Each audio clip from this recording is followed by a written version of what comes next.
dzose, makasika denga nenyika, hakuna kafanana nemi.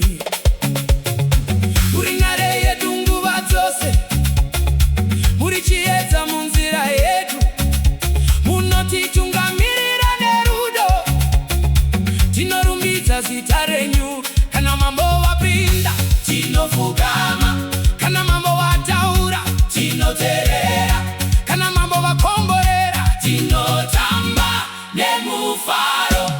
Mambo Mwari munokudzwa nokusingaperi, ridza ngoma, ridza hwamanda. Mambo Mwari vatonga.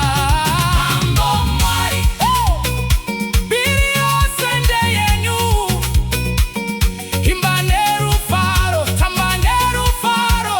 Jehova ndiye mambo.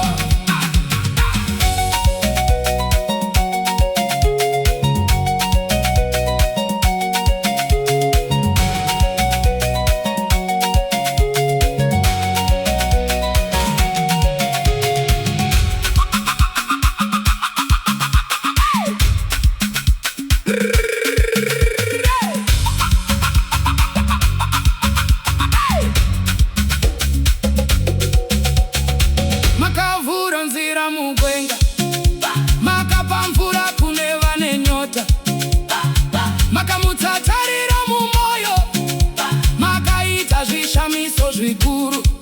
Munonyaradza vanochema, munoporesa vanorwara, munosimudza vakawira. Tinokudai Ishe wedu. Ndiani anotonga? Mambo Mwari. Ndiani anoponesa? Jesu Kristu. Ndiani anokunda nguva dzose? Shumba ya Judha. Chachingairidze ngoma, ngoma ngadzirire, kubva kumabvazuva kusvika kumadokero. Zita renyu ngarumbidzwe.